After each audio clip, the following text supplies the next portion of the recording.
melhores professores, os melhores cursos, o melhor preço. Tudo isso só R$ 47,00 por mês. Instituto Conhecimento Liberta. A revolução do aprendizado chegou para você.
Senhoras e senhores, está começando mais um Provocação Histórica.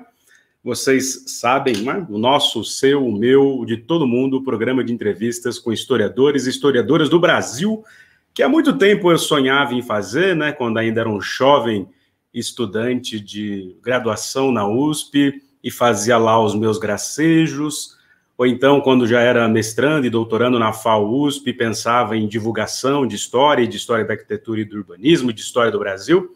Eis então que o mundo pandêmico, muito em função também do convidado de hoje, inclusive, eu vou contar isso para ele daqui a pouco e para o público todo que está aí nos esperando, não é?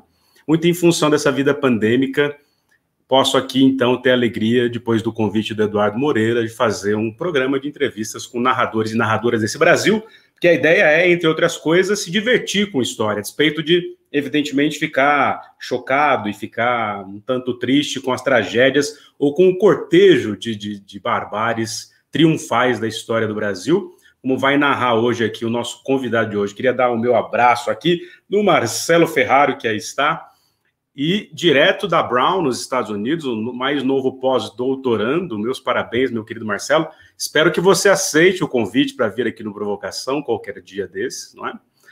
Então, um abraço para a Margarete, para o Maírton, para o Alexandre, aqui na rádio do Provocação.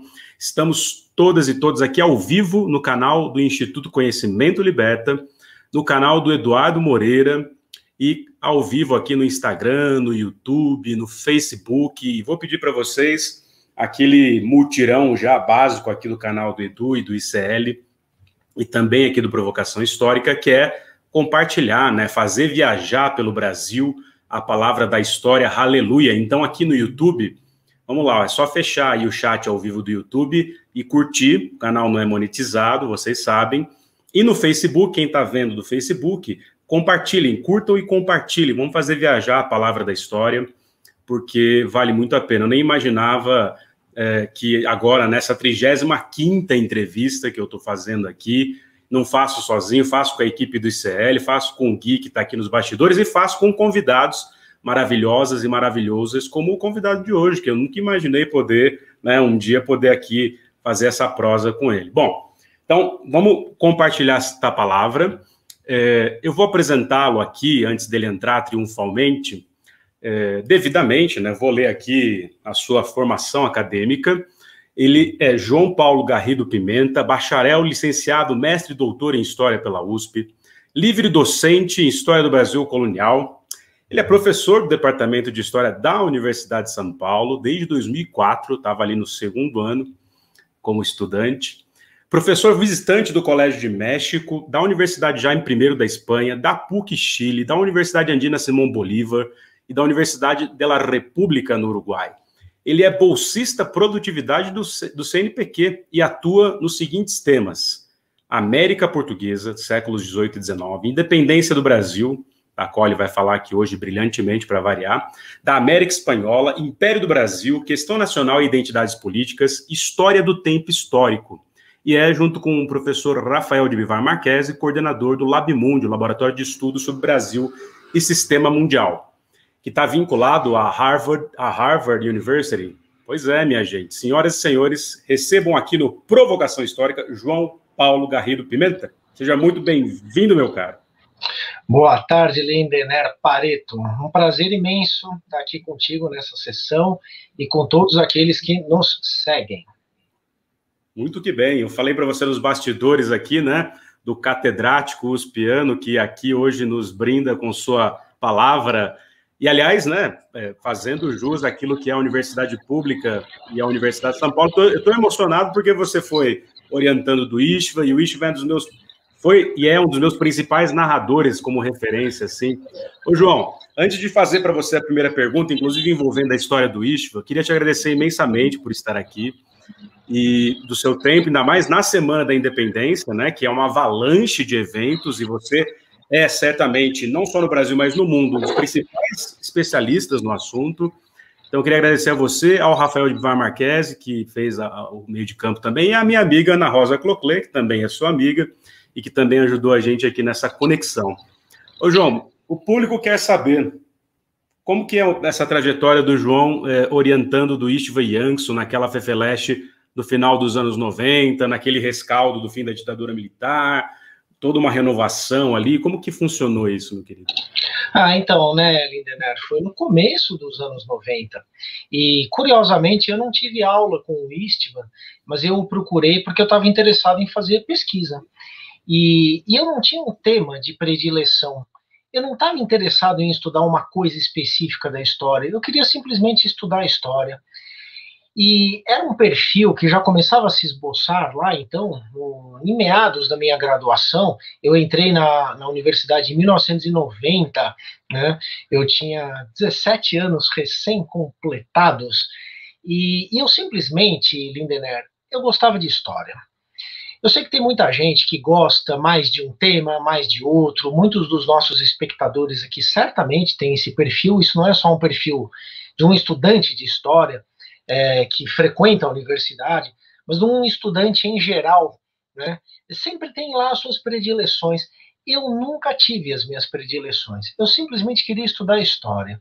E eu segui, então, os conselhos iniciais do meu futuro orientador, de um mestre intelectual, que, claro, sabia o que precisava ser feito em termos de pesquisa, de investimento, de estudo. Eu simplesmente segui inicialmente os conselhos dele. E a partir de então eu fui trilhando a minha trajetória, a partir de temas, de interesses. Mas eu gosto de pensar no Istvan como um sujeito, enfim, absolutamente brilhante do ponto de vista intelectual, um historiador gigantesco, que acolhia os estudantes e que incentivava esse tipo de postura. Gostem de história. O que vocês vão estudar especificamente é um detalhe, né? Mas não existe apenas um tema, não existe apenas um enfoque, um personagem, um período. História é história. Então foi assim, Lindener, que eu cheguei no Istvan pedindo ajuda, ele me acolheu e as coisas foram acontecendo com muita luz, digamos assim, no meu caminho. Eu adoro lembrar desses anos iniciais de formação e de convívio com ele. Fascinante. Ele e todo mundo que passou um pouco pelo convívio com ele, nas aulas ou mesmo orientando, né? Eu tenho aqui amigos e colegas, o André Nicásio Lima, a própria Ana Rosa já no pós-doc, né? Bruno Fabres e outras figuras que...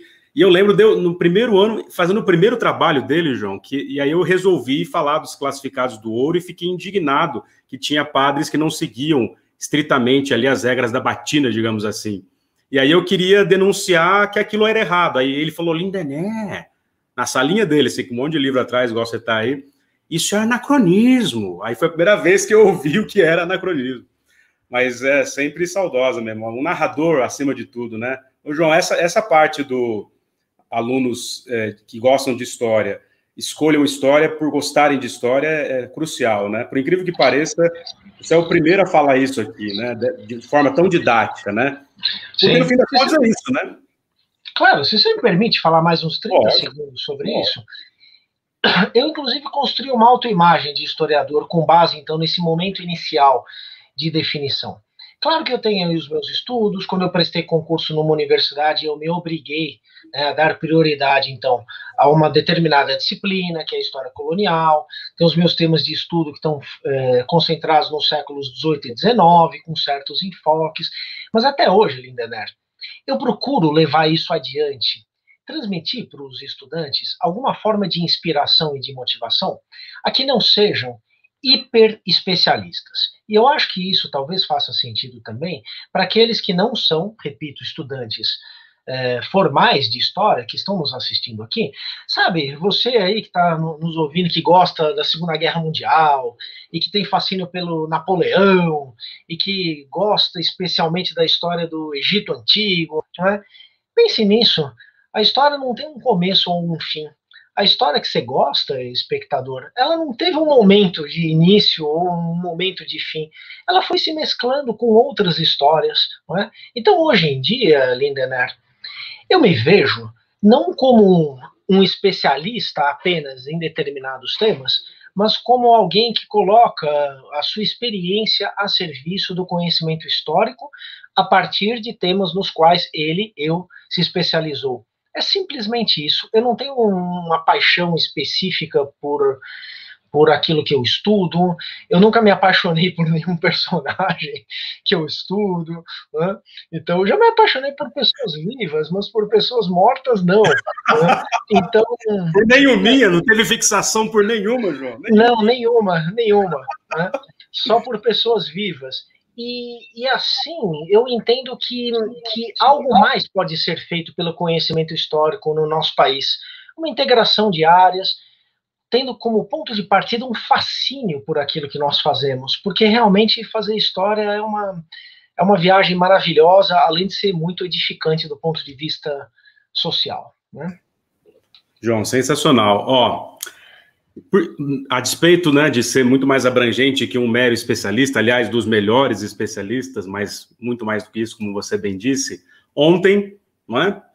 Talvez de forma muito mais intensa que até em certos momentos da última ditadura militar, a dos anos 60 até os anos 80, a gente viu os símbolos nacionais, pátrios, sendo utilizados mais uma vez de uma forma muito recorrente na história do Ocidente, pelo menos desde ali da fundação dos Estados Nacionais contemporâneos, né? E o 7 de setembro, é o grito do Ipiranga, não Ordem e Progresso, Ordem e Progresso só no final do século XIX, né? É o grito do Ipiranga, não é isso? Fato é, o grito do Ipiranga, Dom Pedro, a corte portuguesa, para esse público do ICL, João, do canal do Edu, para além dos historiadores que estão aqui, e você sempre diz, né, o que essa independência não foi e como ela ajuda a gente a entender o que ela não foi e o que ela foi, como ajuda a gente a entender, em linhas gerais, o que aconteceu ontem, por exemplo, esse processo que vem sendo construído no Brasil desde o golpe de 2016, né? Sim. Olha, eu começo, então, comentando o que aconteceu ontem e, a partir daí, faço essa retrospectiva, tá bom? E aí contemplo a sua pergunta. Olha, o que aconteceu ontem foi um momento culminante de algo que já vinha acontecendo nos últimos anos. Mas ontem foi um momento especial. Quer dizer, houve uma extrapolação do que já vinha acontecendo, né? E poucas vezes nós vimos o que aconteceu ontem. O que aconteceu ontem? Dentre muitas coisas. Dentre muitas coisas. Né? O principal feriado cívico nacional brasileiro, ele foi praticamente cancelado. Ele não foi totalmente cancelado, porque ele continuou a ser referido. Então, naquelas manifestações de ontem, sobretudo numa parte delas, né, as favoráveis ao governo e ao presidente, falava-se o tempo todo em independência e no 7 de setembro, mas com um significado completamente inédito. Né? Que significado foi esse? Foi a associação direta entre feriado cívico nacional tradicional, a história a qual ele se refere, e mais do que isso, os atributos mais fortes dessa história e desse feriado, que são a referência à nação brasileira e a identidade nacional brasileira. E o instrumento, então, de materialização da nação e da identidade nesse feriado, em referência a essa história, são os símbolos, a bandeira, as cores, os hinos, não é? Sobretudo o hino nacional e o hino da independência. Ontem, tudo isso foi colocado a serviço, então, de um projeto político, de um projeto de poder. Houve, então, Lidener, uma privatização da história e da memória brasileiras nesse principal feriado cívico. Então, a manipulação da história, ela não é novidade, ela não é um atributo específico do Brasil, ela não deve surpreender ninguém, ela deve ser estudada e compreendida. Mas a manipulação da história é algo absolutamente corriqueiro quando a gente observa a história da humanidade.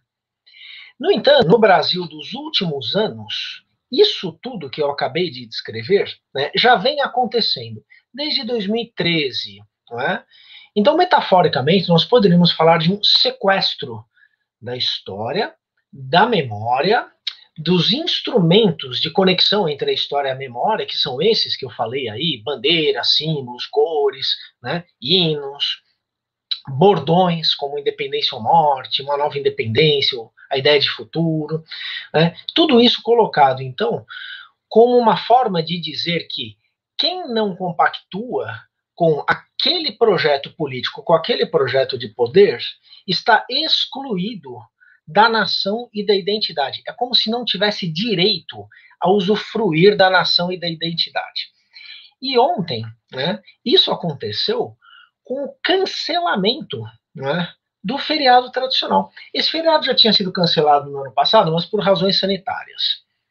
Agora, até alguns membros do governo falaram em razões sanitárias. No entanto, rapidamente as razões sanitárias caíram por terra, não é? Então basta ver lá aquelas manifestações das pessoas sem máscara, aglomerando-se, não estavam pautadas por razões sanitárias, estavam pautadas pela defesa de um projeto político, de um projeto de poder. Então ontem foi uma tentativa de aniquilação desse feriado, né, com o seu sequestro, né, por parte de uma parte da população brasileira, né, por parte de um contingente da população brasileira. É por isso, então, Lindenberg, como isso já vem acontecendo desde 2013, essa apropriação dos símbolos em referência a essa história, é por isso que a independência está voltando como um tema não apenas de grande prestígio entre historiadores, mas também de grande interesse social. E aí ela é uma espécie de espelho de uma tendência que nós estamos vivendo no Brasil e no mundo. Porque quanto mais crises convergem no mundo em que nós vivemos, crise sanitária, crise econômica, crise política, crise moral, crise isso, crise aquilo, nós podemos, claro, discutir a existência de cada uma dessas crises. Mas quantas mais crises existirem, mais haverá uma proliferação de pensamento crítico. E da parte da produção artística, explosão de inquietação artística, que é o que nós estamos vivendo. Esse é um aspecto interessante da atual conjuntura, meus caros e minhas caras. Vejam a quantidade de opinião, de tentativa de análise, de diagnósticos da realidade. Há uma mobilização, então, de pensamento crítico, assim como há uma mobilização, que eu sou menos capaz de diagnosticar, mas eu sei que ela existe também, de potência artística, não é? De potência criativa do ponto de vista artístico. Então a independência é como se ela fosse uma forma da gente entender o Brasil. Sempre foi isso. Sempre foi. Mas inclusive, agora... os 100 anos no ano que vem também da Semana de Arte Moderna, se soma os 200 anos de Brasil independente, e aí as coisas estão absolutamente conectadas. Pensar o que é o Brasil, afinal, né? Sim. Então é interessante, né, a gente perceber como que a história ela vai sendo reinventada pelo presente e vai sendo capaz, então, de fornecer algumas explicações, alguns insights, ou então diagnósticos contundentes mesmo, do que é esse presente. E aí, para responder, então, a sua pergunta, o que há de mais importante na independência, que é uma espécie de denominador comum em todos esses momentos em que ela vai sendo reinventada, desde que ela existiu. Então, ao longo desses 200 anos, ela foi sendo sempre utilizada no presente. Todas essas utilizações, com as suas diferenças. Então, lá em 1922, no centenário, né, na República Velha, em 1972, no momento mais barra pesada da ditadura, governo Médici, no Sesc Centenário, agora em 2022, o denominador comum é que a independência é um marco da criação de uma nação, de um Estado e de uma identidade nacional que não existiam antes. É por isso que é bom, então, a gente começar falando da independência pelo negativo, né? O que ela não foi? Ela não foi uma luta de brasileiros contra portugueses. Ela não foi o triunfo de uma nação brasileira que estava sendo dominada por uma metrópole, né? Ela não foi nada disso. Ela foi um processo histórico que franqueou as portas para o surgimento das três coisas, e essas três coisas existem até os dias de hoje. Então vamos lá. Não foi uma luta de brasileiros contra portugueses, não foi uma libertação da nação oprimida por Portugal, né? Não foi um processo pacífico, não foi um simples acordo entre elites. Houve violência, houve inclusive guerra, alguns episódios de guerra, de enfrentamento aberto entre diferentes partidos políticos, não no sentido de partido de hoje. Antes era agrupamento político, não era uma constituição formal, como nós temos hoje, um partido.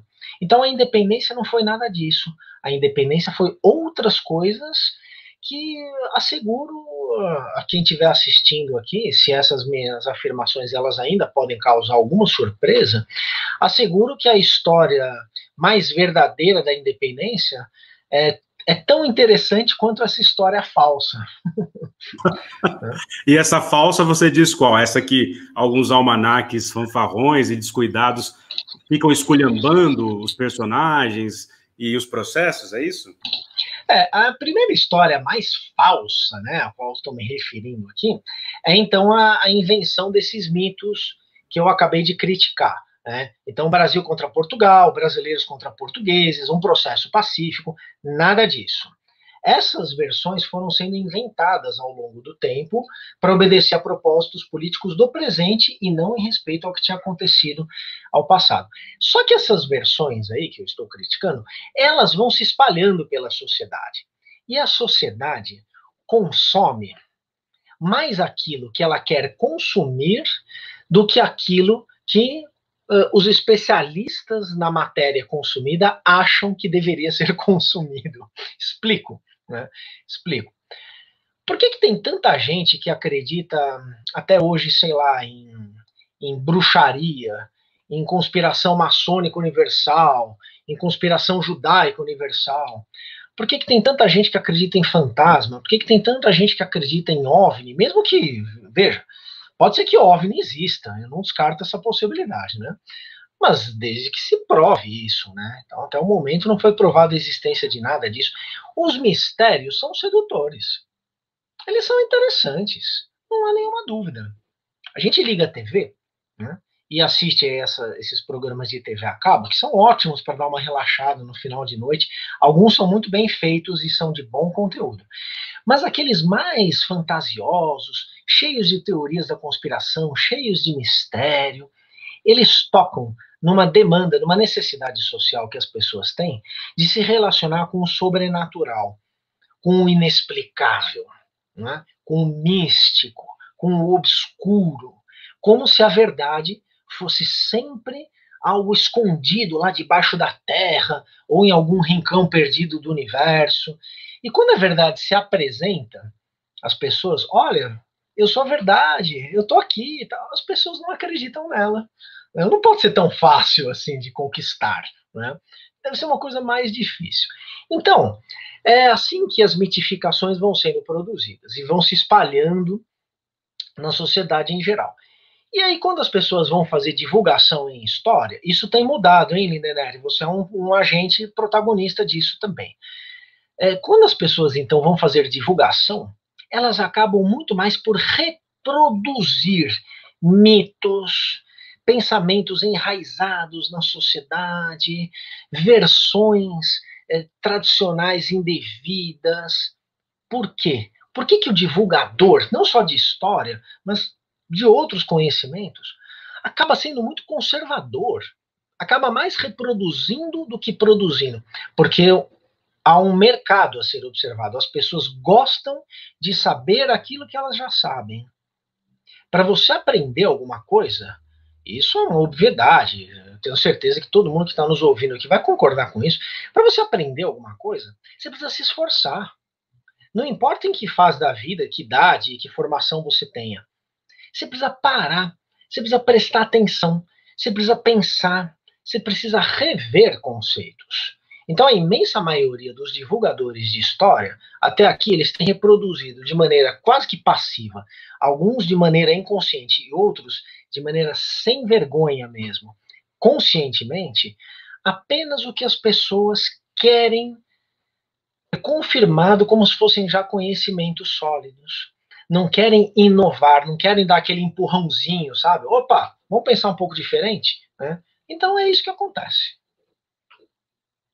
E aí está se referindo àquele problema que a história está sempre às voltas, os franceses chamam de vulgarização, mas que, dadas as devidas proporções, o Brasil até hoje não conseguiu efetivamente fazer.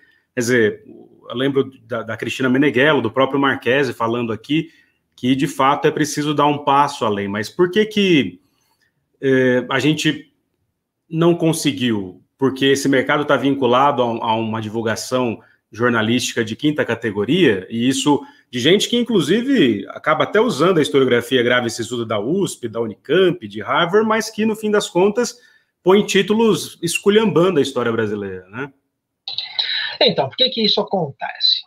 E aí depois eu até posso comentar, Lindenberg, eu acho que é pertinente, uma ou outra obra que diz respeito aqui mais diretamente à independência, como alguns bons exemplos. Tá. Então vamos lá, né?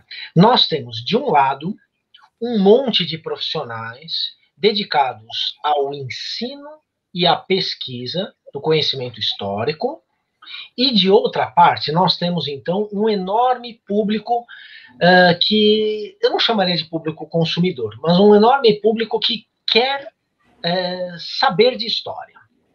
Esse público pode ser um público formal, então pode ser um público escolar, né, ou um público de estudantes de universidade.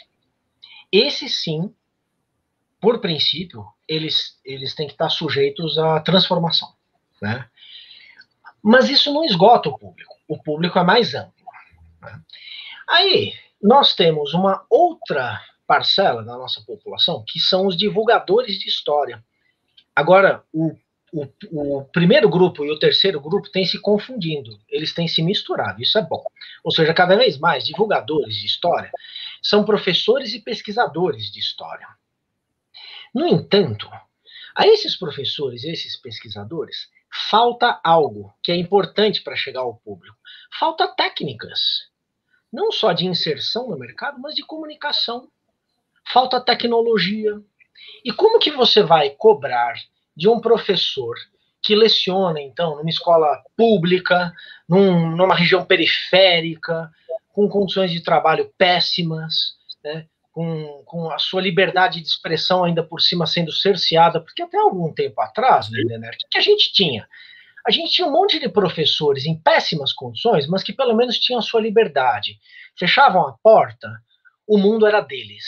E aí eles podiam deitar e rolar na sua especialidade. Agora nem isso, eles são ainda perseguidos, aluno está filmando, pai está denunciando, né, instâncias governamentais caindo em cima do professor, né? Como que você vai exigir que um professor desse faça divulgação de conhecimento histórico para um público mais amplo?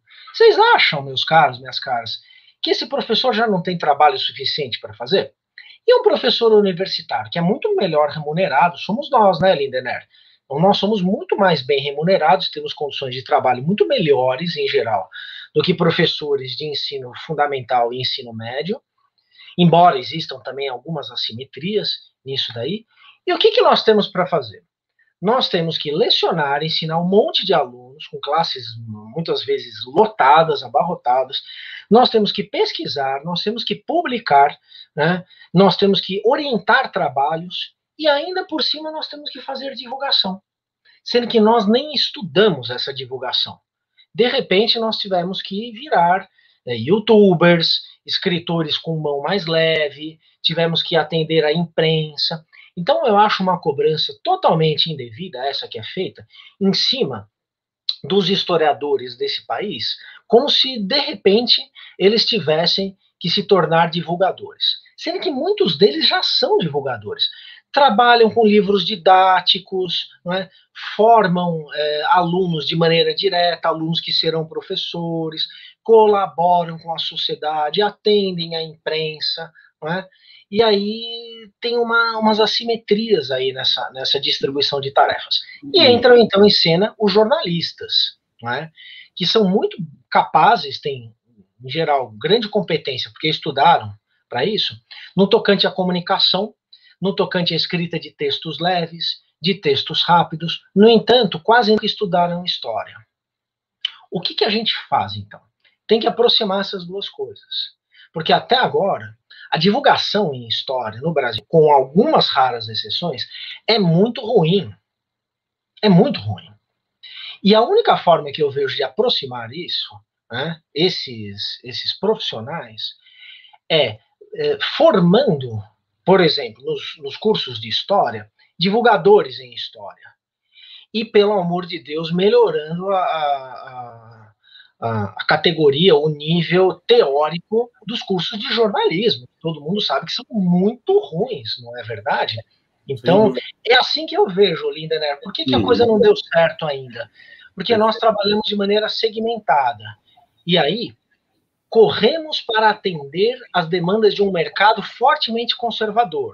Os livros têm que vender, os programas têm que vender, né? A televisão precisa ter audiência por causa dos patrocinadores, e assim a gente entra num ciclo vicioso, que só pode ser quebrado quando os cursos de história estiverem formando também comunicadores e quando os comunicadores estiverem também estudando história.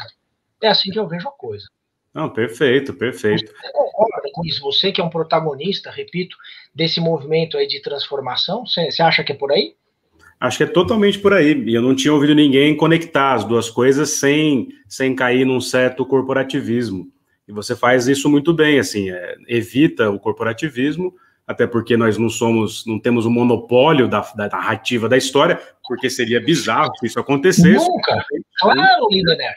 O historiador nunca monopolizou e nunca monopolizará o conhecimento e a narrativa de história. E outra, nós não disputamos território, espaço, recursos com jornalistas. Não tem nenhum motivo para corporativismos. São atuações que até agora têm sido atuações em nichos diferentes da nossa sociedade. Nós somos remunerados de outra maneira. Nós não competimos com jornalistas e nem queremos, nem vamos competir. Então é necessário que haja uma integração, mas uma integração de fato. Não apenas uma integração de superfície, uma integração de orelha de livro, sabe? O jornalista escreve lá um livro, aí vai lá um historiador e faz uma orelha, né? Não, isso não é integração de fato, né? Ô, João, pensando ainda na questão do jornalismo, da história, das narrativas que entram, às vezes, em disputas vazias, mas a Elô Soares, que está aqui, olá, Elô Soares, fez uma questão muito interessante aqui, tem tudo a ver com o que você está falando, né? Quando eu estava lá no ICL, dando os primeiros módulos de História do Brasil, na live do Edu, e aí depois foi para o ICL dar as aulas, usando o João Paulo Garrido Pimenta, Marquese, usando o pessoal da Unicamp que eu conheci, enfim, o pessoal começou a me dizer, agora eu estou conhecendo a verdadeira história do Brasil. A Elô disse isso aqui, ó. Qual é o problema com a expressão a verdadeira história do Brasil? Até porque, se a gente for pensar figuras como Narlock e outras, escrevem a verdadeira história que você não conhece, mas distorcendo absolutamente, né? Fatos incontornáveis do passado, por exemplo, brasileiro. Qual é o problema com a expressão a verdadeira história do Brasil? Existe a verdadeira história?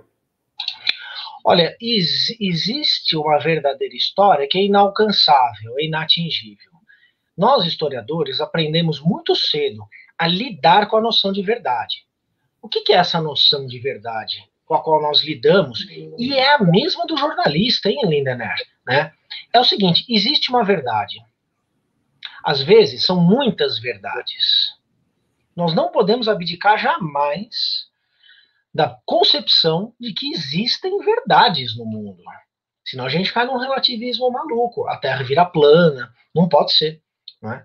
Existem verdades. No entanto, para se chegar a uma verdade, é necessário percorrer vários pontos de vista.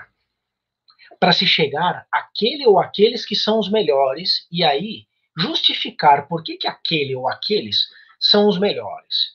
Então, nós dizemos que a verdade, em geral, ela é inatingível na sua plenitude. No entanto, nós estamos sempre tentando nos aproximar da verdade. É assim que funciona o conhecimento. É assim que funciona, ou deveria funcionar, o trabalho do historiador e o trabalho do jornalista. É por isso que o jornalista ouve diferentes vozes, mas não é para apresentar um mosaico de verdades. É para levar ao leitor qual é a melhor verdade até que se prove o contrário. Então, Elô, é assim que a gente lida com a verdade. É por isso, então, que nós não podemos aceitar, não é, pseudo-verdades. E você citou o caso do Leonard Narlock, né, que é um livro que fez um maior sucesso, aí, os livros, né? Guias politicamente incorretos, virou até programa de TV, né? Eu tinha feito aqui uma referência muito rápida, acho que eu posso esmiuçar isso um pouco, Lindener. Eu não mencionei, né? Mas eu estava pensando nos livros do Laurentino Gomes, também grande sucesso editorial. Muita gente entra na história da PUC, da USP, da Unicamp, lendo o Laurentino, né? Sim, ou o Leandro Narlock, o Amélie Del Priore e tal. Pois bem, Elô, Lindener e demais, eu digo a vocês o seguinte: por dever de ofício, eu li os 2 livros do Laurentino Gomes sobre a independência, 1808 e 1822. Eu li, como muitos leitores não leem, quer dizer, eu li de cabo a rabo, porque esses livros eles são compostos com capítulos curtos que não necessariamente se conectam. Você pode pegar lá um dia, ler um capítulo qualquer, depois você volta no outro capítulo e tal, o que torna o livro mais palatável, mas torna o livro muito menos forte na sua capacidade de explicação. Por quê? Porque você não explica a história com flashes, você não explica a história com um espirro, você não explica a história com um susto, você precisa concatenar processo, né? É assim que você explica. Tudo bem. Então eu li os 2 livros e fiz várias anotações. E fiz, então, uma apreciação crítica como historiador da independência num artigo que já foi publicado faz tempo, em 2013. Se chama Independência e uma Cultura de História no Brasil. Eu fiz com uma equipe de pesquisadores, juntei aí uns estudantes super bons, tal, e nós fizemos uma análise da independência do Brasil no senso comum, digamos assim. E o que eu constatei nos livros do Laurentino Gomes? Várias coisas. Dentre elas, uma quantidade enorme de erros factuais, mas enorme. Assim, são dezenas de informações erradas. Aqueles que qualquer historiador bem informado pega e fala, perde a credibilidade, né? Isso. Então, por exemplo, claro. Então, por exemplo, quando a corte veio para o Brasil, ela chegou em 1808, nessa época, os reis estavam sendo perseguidos e decapitados na Europa. O último rei decapitado tinha sido Luís XVI em 1793. Não tinha decapitação de rei nenhuma em 1808, 1807 e tal. Ou então, na Holanda e na França, o poder monárquico também estava declinando e estavam surgindo outras formas de poder, como o parlamento. Isso aconteceu no século XVII, Lindener, não é? 150 anos antes. A rebelião de escravos que deu na Revolução do Haiti em 1794, e assim vai. É uma quantidade de erros assim muito grande. E os erros são importantes para nós. Por quê? Que diferença faz, então, você dizer que o negócio aconteceu em 1794, 1791, 1792? Ora, meus caros, apaguem aí da carteira de identidade de vocês o ano, coloquem um ano errado, vocês apagam a existência de vocês. Não é assim? Ah, mas que diferença faz 1972 ou 1973? Ah, para quem nasceu em 1972, faz diferença. Né? Não, então, perfeito. Claro, se você muda 2000 você tira 2016 da história do país e 2016 vira 2014, não pode, era outro país. Como assim? Então, assim, a precisão factual é importante. Além disso, tem uma grande quantidade de distorções de interpretação. Então, ele valoriza, o Laurentino Gomes, coisas que não deveriam ser valorizadas. Ele diz lá, por exemplo, que o Dom Pedro, príncipe Dom Pedro, demonstrou uma capacidade reprodutiva impressionante. Por quê? Porque com 23 anos de idade, ele teve 3 filhos de 3 mulheres diferentes ao longo de 1 ano e meio. Essa é a capacidade reprodutiva impressionante a qual se refere o Laurentino Gomes. Eu digo a vocês, se fosse um sujeito pobre, né, se fosse um escravo, um trabalhador livre pobre, um mameluco, um sujeito desses não teria 3 mulheres, provavelmente. Né? Mas quantos filhos você acha que esse sujeito tinha, poderia ter ao longo de 1 ano ou ao longo de uma vida? É um atrás do outro. Por quê? Primeiro, porque os métodos contraceptivos eram ínfimos, e segundo, porque as pessoas morriam muito. A morte no nascimento dos recém-nascidos era gigantesca. Então, para você ter 2 filhos adultos, você tinha que ter tido 10, 15 filhos ao longo da sua vida. Isso não é capacidade reprodutiva nenhuma. Isso é simplesmente um padrão demográfico da época. Agora, pelo fato de ele ser nobre, ele tinha 3 mulheres diferentes e eram todas amantes, tudo bem, aí depois ainda tinha a mulher oficial, primeiro a Leopoldina, depois a Amélia. Então, isso é uma distorção de interpretação. É você colocar isso como um atributo específico de um personagem, não faz sentido. Que é valorizar o Dom Pedro I como garanhão, né? Aventureiro romântico, pescador, né? No Machado bem machista, inclusive, né? Super machista, super sexista, né? E despropositada, quer dizer, príncipes, princesas, reis, rainhas tinham amantes. Isso era absolutamente normal. Aliás, tinham amantes. Quem não tem amante, quer dizer, grupo social, indivíduo ao longo da história, isso não os distinguia. Então, quando ele apresenta esse tipo de coisa para o público, ele está tornando excepcionais coisas que são absolutamente comuns. Igual o caso da Carlota, né? A Carlota que foi encalhada por, eu tento diamante, o Dom João era enganado, mas um clichê danado, né? E por aí vai. Então, quer dizer, são livros, Lindener, muito, mas muito ruins. Se as pessoas se divertem com eles, é um problema das pessoas. Assim como elas podem se divertir com programas de televisão muito ruins, podem se divertir com entretenimentos muito ruins. O fato delas se divertirem não os torna bons. Do ponto de vista do quê? Do ponto de vista daquilo que supostamente é ofertado a elas. Como conhecimento histórico, os livros do Laurentino Gomes são péssimos. São péssimos. Perfeito, João. Mas ainda fica, acho que para o público, por que os livros do João ou do, sei lá, da Meneghello ou do Marquese, estou citando aqui os entrevistados do Provocação, não chega mais do que esse grande jornalismo? Por pura questão mercadológica, quer dizer, não há um desprezo também na história do Brasil, pela própria história do Brasil, que sempre foi contado de forma absolutamente elitizada e achincalhada, você também faz essa crítica, né? Que se achincalha o tempo todo e aí vira uma grande aula de cursinho. Sim, sim. Veja só, porque também os historiadores, que nem eu disse agora, eles também têm outras coisas a fazer do que escrever livros de divulgação, embora possam, devam e muitos já façam isso também. No entanto, serão livros que tenderão a não ter esse grande impacto, porque os historiadores, eles não têm tempo, disposição e mecanismos para ficar investindo nas suas redes de relacionamento profissional na imprensa, não é? Não tem nenhuma energia, então, né, para se prestar uma constelação de afetos que eles não têm acesso, né? O mainstream... Isso faz parte. Claro, isso faz parte do mundo. Assim como se um jornalista, de repente, quiser se converter em um historiador acadêmico, ele também vai ter dificuldades. Só que nós somos julgados negativamente como se fosse uma questão de voluntarismo nosso se tornar ou não um grande divulgador. E não é assim, você precisa investir nisso daí. Então, grandes historiadores nunca escreveram livros de divulgação porque eles não querem. E eu acho que eles têm que ter todo o direito de não quererem. Por quê?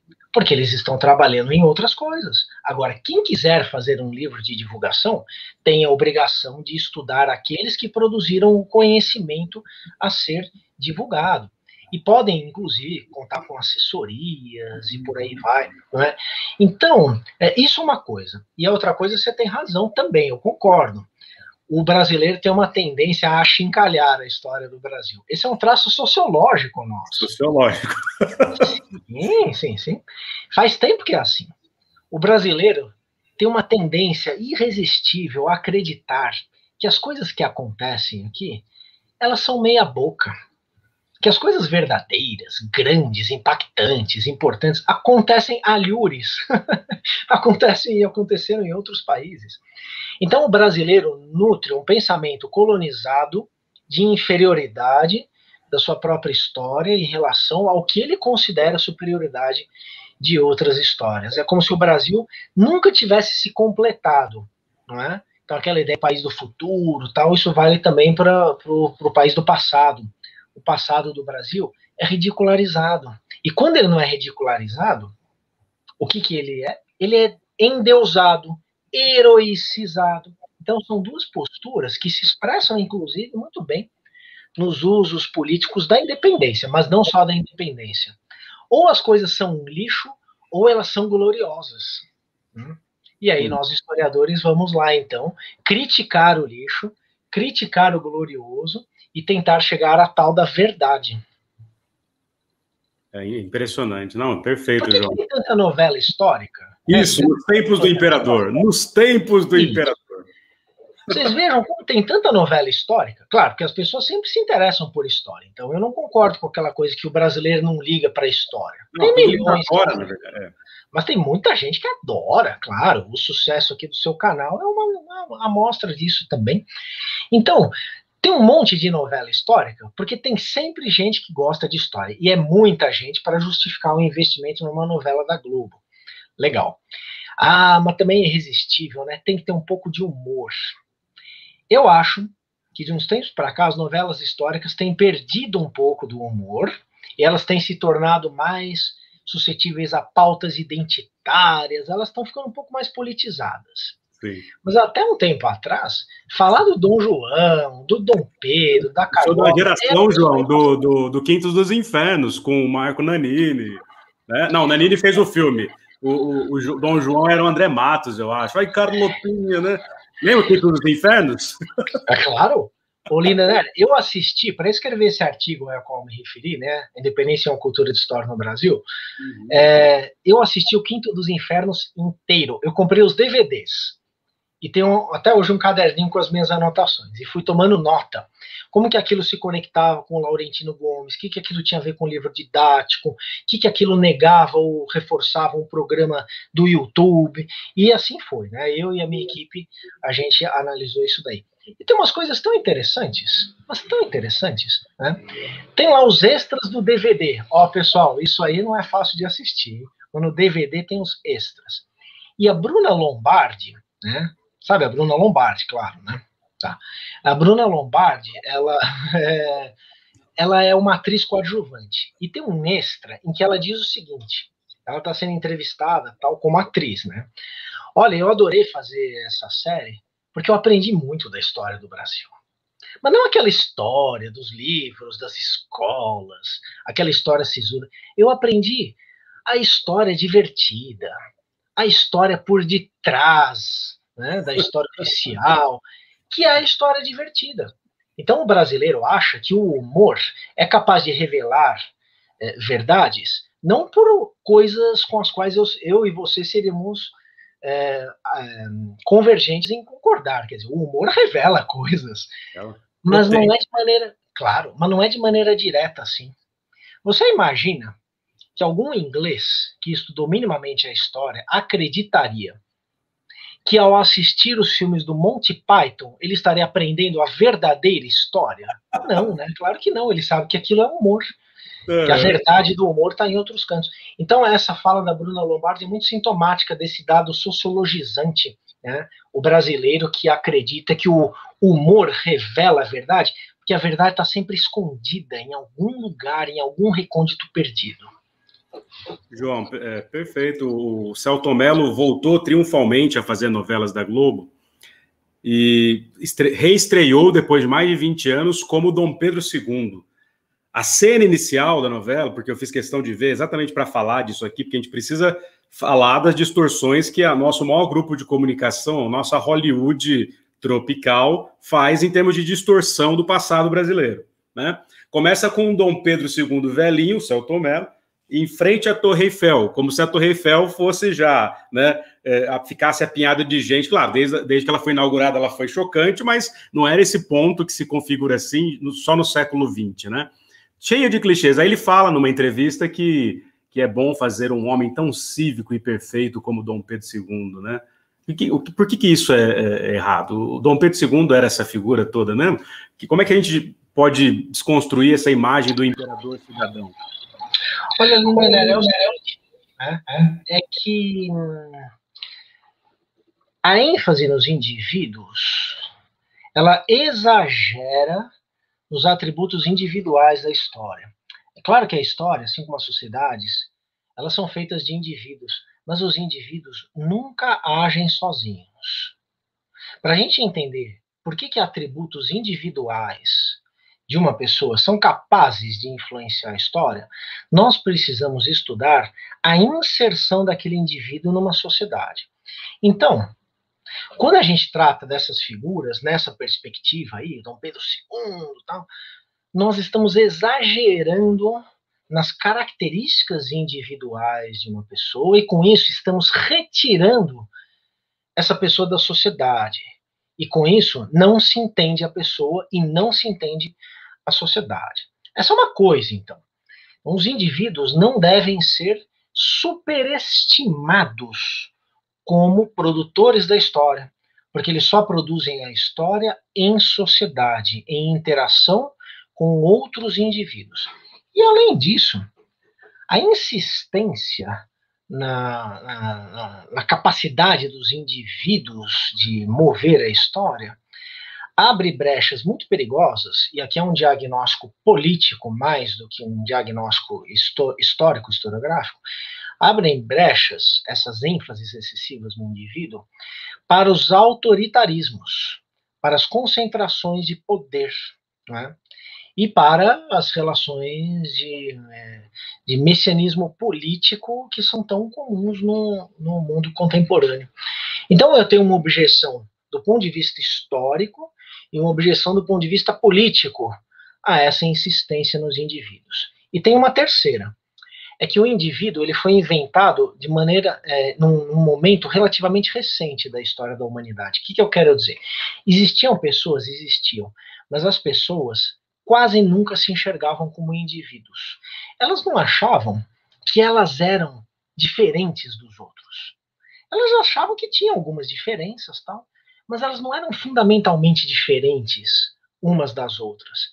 Elas eram parte de um pedaço da sociedade, ou de toda a sociedade. Foi só no século XVIII que a subjetividade do indivíduo começou, então, a mover os próprios indivíduos. De modo que a gente acha que nós somos muito específicos, né? Que nós somos muito particulares, talvez sejamos muito especiais. Só que nós somos muito parecidos, mas muito parecidos. Todos nós. Social, psicologicamente e biologicamente. Biologicamente, então, nem se fala, né? Somos todos mais ou menos 98% DNA de chimpanzé. Imagina, então, os humanos, o quão próximos somos uns dos outros. Então, a ideia de indivíduo, ela também é recente na história, de modo que você não deve projetar uma ideia que faz muito sentido no nosso mundo contemporâneo, como se ela valesse para todo o passado. Então, no passado, as pessoas não estavam preocupadas com a sua individualidade como nós estamos hoje em dia. Assim, quase sempre essa ênfase nos indivíduos, ela é uma distorção grave, não é?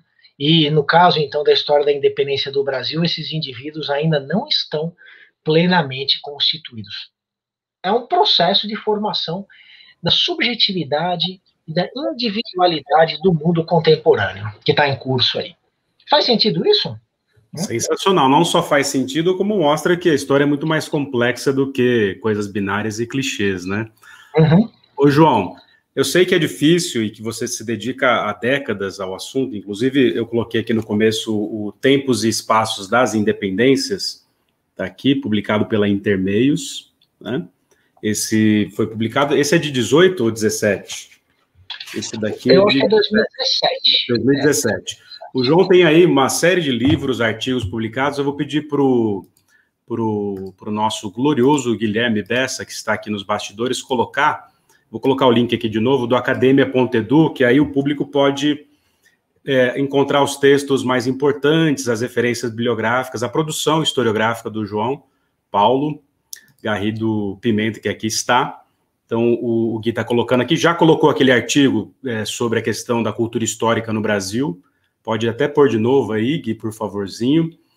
E estou mostrando aqui o Tempos e Espaços das Independências, a inserção do Brasil no mundo ocidental, pensando as conexões, né, mais globais, digamos assim. Ô, João, mas para o público do ICL aqui e para o canal do Edu, para o público da comunidade que o Eduardo tem construído aqui com esforço diário, desde mais de um ano atrás, o que foi, portanto, a independência, né? Narra um pouquinho, né, esse processo que vem de antes de 22, mas se constitui em 22 e vai para além, essa reinvenção da escravidão, essa ruptura política, mas ao mesmo tempo com elementos de permanência do que era Portugal, né? Claro, claro. Eu não queria aqui que os nossos espectadores, seguidores, né, dessa já noite, saíssem daqui apenas com uma ênfase na desconstrução, né, dos acontecimentos históricos, dos personagens, que também saíssem daqui, digamos, com uma ideia preliminar, ainda que sólida, né? Afinal de contas, do que nós estamos falando dessa independência? Lindener, eu definiria, então, para começo de conversa, mas eu sei que a nossa conversa daqui a pouco acaba. Eu digo assim, começo de conversa, porque isso renderia muito mais tempo, muitas páginas e certamente temos estudo. Aí, temos uns 20 minutinhos ainda, então pode ficar tranquilo. Tá bom. Não, mas aí também se você quiser colocar outras questões e levar aí o nosso papo para onde você achar conveniente, você também, claro que você está à vontade. Ô, João, desculpa te interromper de novo. Ó, somos 250 pessoas aqui ao vivo, fora as que estão vendo em outras plataformas, depois milhares vão ver, então você está batendo todos os recordes aqui do Provocação Histórica. Legal, isso só mostra, né, independentemente do recorde, é claro que isso mexe um pouquinho com o meu narcisismo, mas não podemos exagerar nisso, senão a gente perde a seriedade e a concentração, né. Mas isso só mostra, né, Lindener, como tem gente que gosta de história. Tem muita gente que gosta de história.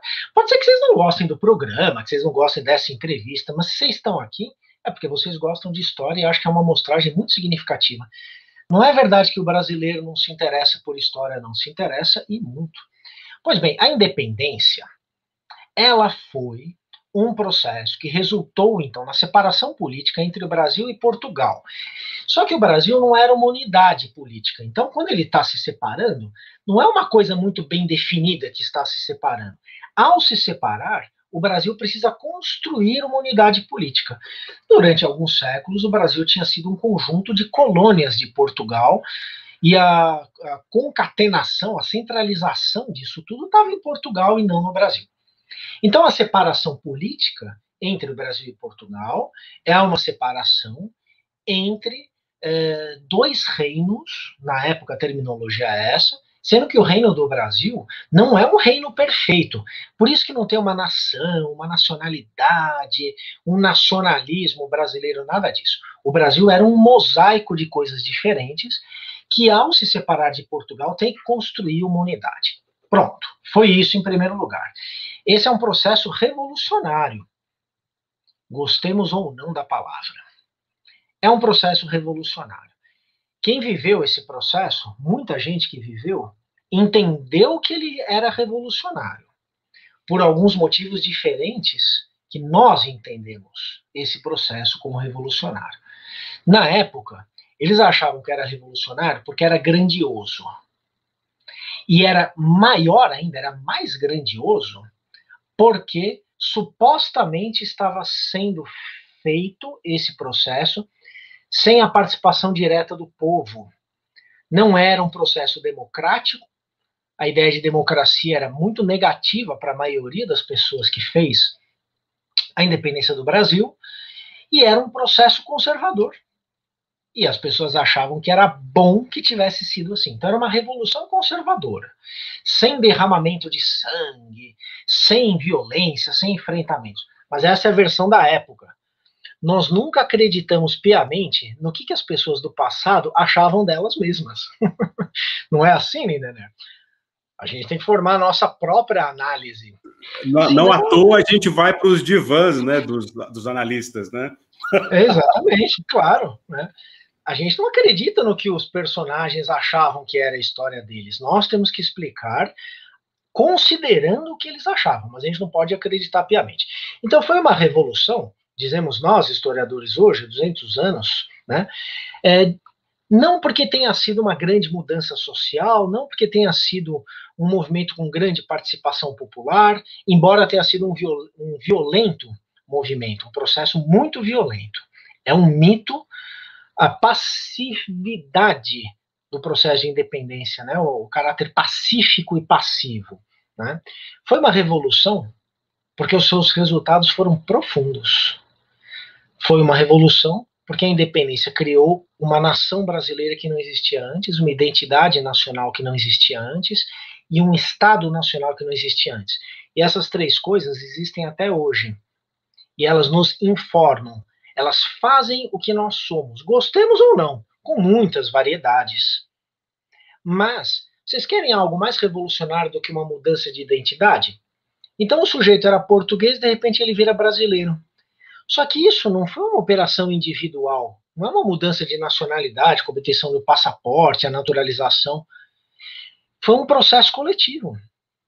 E isso tudo movido por uma ideia de futuro, que era necessário construir algo diferente que não existia antes. É por isso, então, que a independência foi um processo de separação e construção de uma unidade, e foi um processo revolucionário. E foi um processo violento. Existiram guerras, existiram enfrentamentos, existiram muitas vozes, muitos grupos envolvidos, e alguns levaram a melhor sobre outros.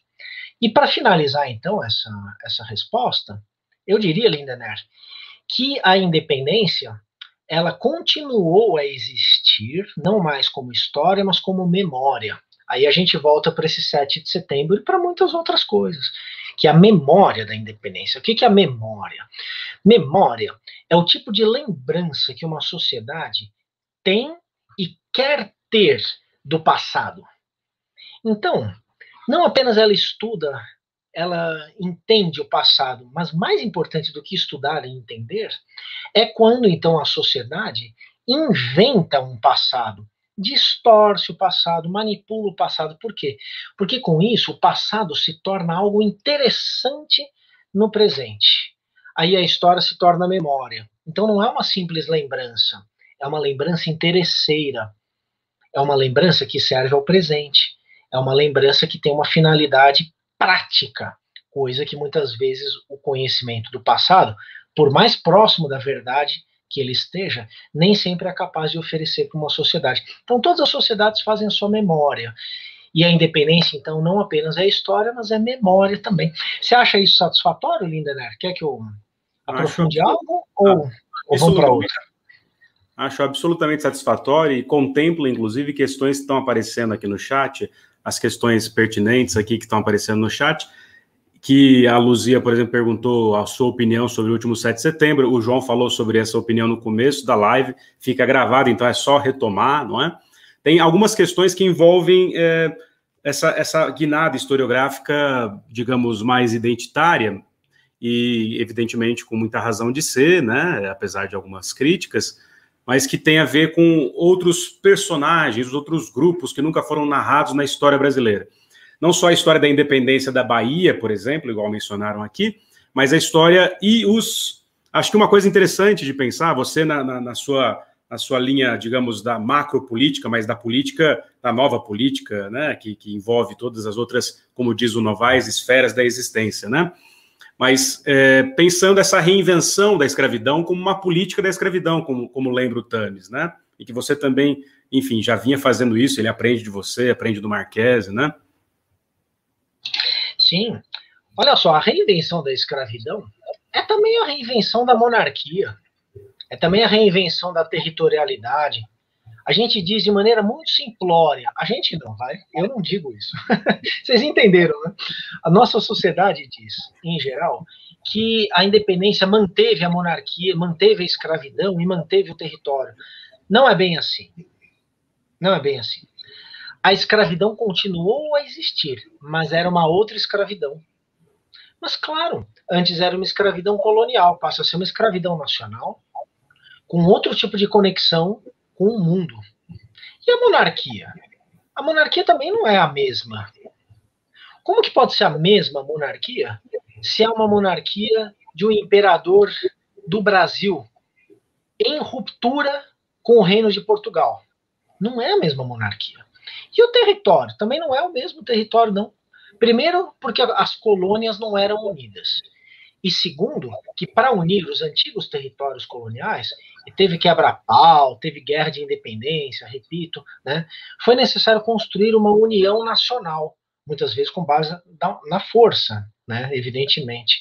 Então, isso tudo aprofunda a ideia da independência como um movimento revolucionário.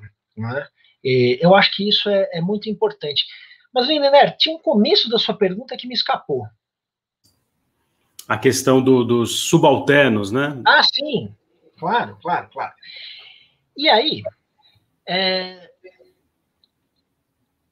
em que pé que nós estamos? É perfeitamente plausível, então, entender tudo isso que eu acabei de explicar, e você não precisa escrever isso de maneira complicada. Né? Então, quando a gente lê lá no Laurentino Gomes o reforço dessas mesmas ideias que eu estou criticando aqui, não é por uma questão de nomenclatura, é realmente uma questão de capacidade de explicação. Você pode explicar isso para um aluno de 6º ano do ensino fundamental, que ele vai entender. Né? Não é exatamente a mesma escravidão, mudou por causa disso, por causa daquilo. Tal. Pois bem, no tocante a esses grupos sociais, nós estamos num momento, né, em que também é natural que a gente busque esses grupos todos no passado. E a independência, que sempre foi tida, então, como um processo muito conservador, embora seja um processo revolucionário, a gente tem que se entender com essas duas coisas, né? Então, um processo revolucionário de matriz, ou de muitas feições conservadoras, onde ficam os grupos que nós queremos tanto enxergar na história, nós que estamos num momento de efervescência identitária política em todo o mundo, ou em quase todo o mundo? Olha, minhas caras, meus caros, digo a vocês, a luta contra o racismo no nosso Brasil atual, a luta pela equiparação de direitos às mulheres, a luta pelo reconhecimento dos direitos indígenas, nada disso deve nos levar a inventar uma participação desses setores em histórias do passado. A gente não pode inventar o passado. A gente precisa tentar entender o que ele foi. No entanto, essas questões atuais ajudam a gente a olhar um pouco melhor para o passado. Aí eu dou um exemplo. Teve participação feminina na independência do Brasil? Teve. Mas as mulheres não foram protagonistas da independência do Brasil. Não podemos inventar esse protagonismo. Então, a equiparação de direitos, né, hoje, não passa pela invenção de uma história, pela falsificação de uma história. No entanto, o presentismo, a atualidade da questão da equiparação dos direitos às mulheres, nos ajuda a enxergar melhor o papel das mulheres na independência, ainda que tenha sido um papel diminuto. Mas houve um papel. Então a Leopoldina, ao contrário do que andam dizendo por aí, mas isso é natural também, né? Porque nessas efemérides, um monte de gente que não entende nada de história começa a falar, e é um pouco parte do jogo, é normal que seja assim. né? Então tem gente aí dizendo que a Leopoldina assinou o decreto de independência do Brasil. O Lindenberg, mas que decreto de independência do Brasil é esse? Não existiu isso daí, né? Que Dom Pedro gritou porque ele recebeu a carta da Leopoldina, em que a Leopoldina já decidia a independência do Brasil. Isso é uma invenção, né? Ele teria recebido ali no Riacho do Ipiranga, né? Ele recebeu uma carta da Leopoldina, assim como uma carta do José Bonifácio, a carta de um agente diplomático.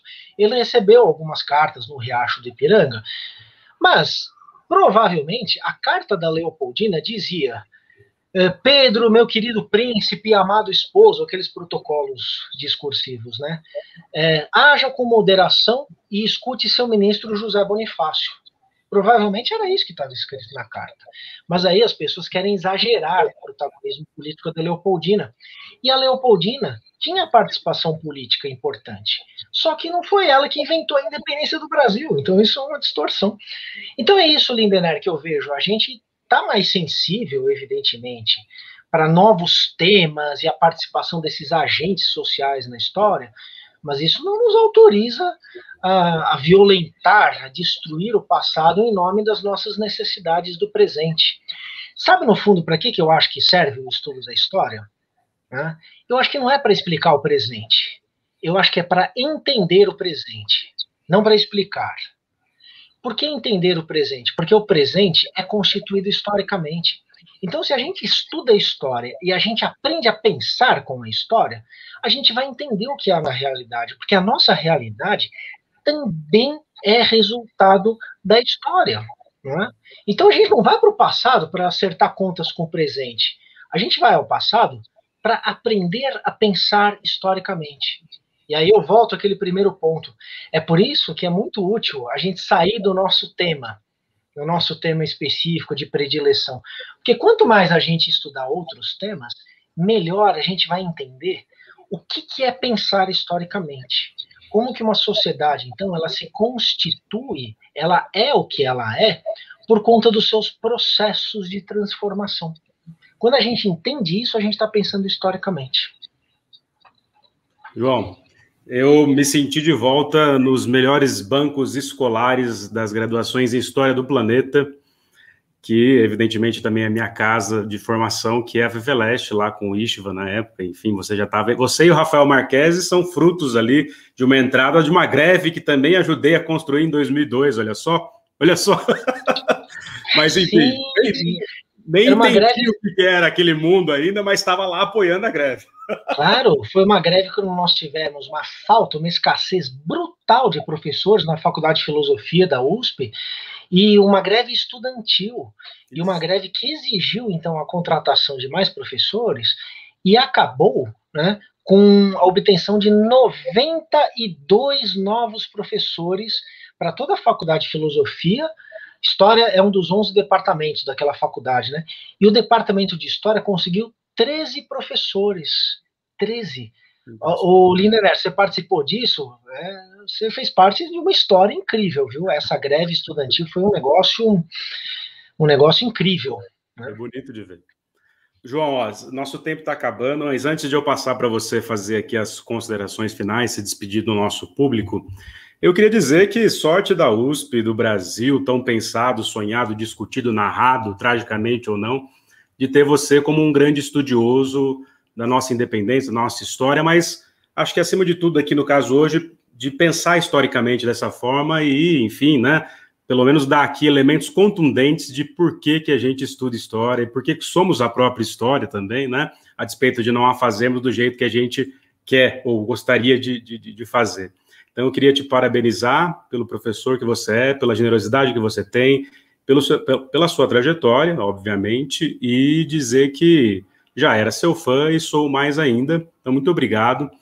Mas antes da gente ir aqui, eu vou dar 2 recados. Um dos recados é que esse espaço aqui do Provocação Histórica, o que vai colocar o link aí para vocês, é mantido pelo Instituto Conhecimento Liberta, que foi fundado no ano passado pelo Edu Moreira, pelo Gessé Souza, para fazer com que a gente, né, divulgue, como estamos fazendo hoje aqui, história, filosofia, espiritualidade, enfim, ferramentas para o mercado de trabalho, ou seja, o ICL já tem mais de 60 cursos, tem curso com Stuquinha, que fotografou o Lula, tem curso com o Janir Ribeiro. Eu já dei um curso de História do Brasil, usando as lições do João Paulo, Pimenta e de outros tantos profissionais da história. Enfim, esse espaço de divulgação de história está vinculado ao ICL, então conheçam o Instituto, vocês vão adorar. Aliás, vai ter uma aula, vai ter um curso do Chomsky. O Chomsky gravou um curso para o Instituto Conhecimento Liberta, e vai ter uma aula especial no final de setembro, com o Gessé Souza, o Eduardo Moreira, a Suzy Pisa discutindo o Chomsky. E deixa eu anunciar o meu convidado da semana que vem, que eu falei para o João aqui nos bastidores. Paulo Freire, não educador, seria muito bom, claro, entrevistar o educador, mas ele já faleceu. Mas o Paulo Freire, filho de Roberto Freire, anarquista, e o grande violeiro Paulo Freire, que virá aqui falar desse novo livro dele, Selva, um romance. O violeiro também é escritor, e cada capítulo tem uma trilha sonora, vocês podem ouvir com QR Code, é fascinante. E ele é um grande narrador, conhece profundamente, digamos assim, os sertões desse Brasil. Paulo Freire estará conosco, João, na semana que vem. Então, ó, antes do João falar um tchau final, pessoal que entrou aí, nossos amigos e amigas historiadores, profissionais da história, professores e professoras, a minha maior reverência a vocês, muito obrigado. Um beijo no coração do Goiena, do Alain, do Marquese, a quem eu agradeço de novo, da minha amiga Ana Rosa Cloclé, para a Margarete, para a Vani de BH, para o Jorge Leão. Enfim, estou fazendo aqui o rádio do Provocação. Ô, João, meu caro, não te perguntei aquela pergunta, né? Você tem vários filósofos por aí usando e até errando em fatos históricos de forma bem tosca. Mas vamos fazer um exercício de futurologia bem anacrônico. E aí? Eles deram o golpe para no ano que vem entregarem de bandeja para o Lula? Olha, é aquela coisa, né, Lindener? Nós, historiadores, a gente se arrebenta, né, para tentar entender o passado e pensar historicamente o presente. Fazer previsão de futuro, me inclua fora dessa, que me diz o bem-humorado ditado, né? Eu não sei o que vai acontecer com esse país, eu não sei o que vai acontecer com esse governo, eu não sei o que será em 7 de setembro do ano que vem. A única certeza que eu tenho é que tudo isso vai mudar, né? Por quê? Porque a história é assim. A história é assim. E se eu pudesse, então, eu posso, em 15 segundos, deixar uma mensagenzinha final aqui, né? Eu queria, então, me dirigir àqueles que estão participando aqui e que não são profissionais da história e que não são estudantes formais de história e que são, enfim, estudantes por muitos outros motivos. Uma coisa, aliás, várias coisas nos unem, mas uma delas eu queria mencionar aqui. Porque só estuda história quem é apaixonado por esse conhecimento. Então, vocês que não estão e não frequentaram uma universidade, um curso de história, e que estão aí, né, levando adiante esse interesse, tentando qualificar minimamente esse país, estudem seriamente, estudem com afinco, divirtam-se também. Mas divirtam-se fazendo disso um hobby sério, um hobby que tem impacto social, que tem comprometimento, não é? Todos nós, repito, somos apaixonados pela história. Eu decidi, se é que um pirralho de 12 anos decide alguma coisa, que eu ia estudar história, porque eu viajava no tempo. Simplesmente isso. Eu abri um livro de história e eu viajava no tempo. Assim sendo, desde sempre eu também me diverti. Mas que seja um divertimento sério. E repito, estudem, qualifiquem essa cultura de história do Brasil, ajudem a nossa sociedade a estar sempre entendendo a si mesma numa perspectiva crítica. A história é uma tremenda de uma ferramenta para se fazer isso. Além de ser muito divertido, muito legal. Tá bom? É isso. Ô, Lindenari, parabéns pelo trabalho todo, viu? Você e da equipe toda aqui. Vocês estão realmente aí de parabéns. É isso que vocês estão fazendo. Isso que eu acabei de falar aqui, né? Valeu, tá? Que isso, João. Eu que agradeço o comentário elogioso. Ouvir isso de você é uma alegria imensa. E, mais uma vez, muito obrigado por estar aqui. Ó, se der, semana que vem, assiste o violeiro Paulo Freire narrando suas histórias aqui. E vamos nos despedir desse público maravilhoso e de você, meu caro João Paulo. Eu entrevistei aqui o João Paulo Garrido Pimenta, professor do Departamento de História da Universidade de São Paulo, da USP, um dos maiores estudiosos no mundo de história das independências da América Espanhola, da América Portuguesa, enfim, um baita estudioso, um baita historiador, um baita professor e narrador, tal qual o seu mestre também, Istvan Yankso. Meu caro, um beijo no seu coração. Ô Gui, um beijo, Gui. Põe aí o Paulo Freire.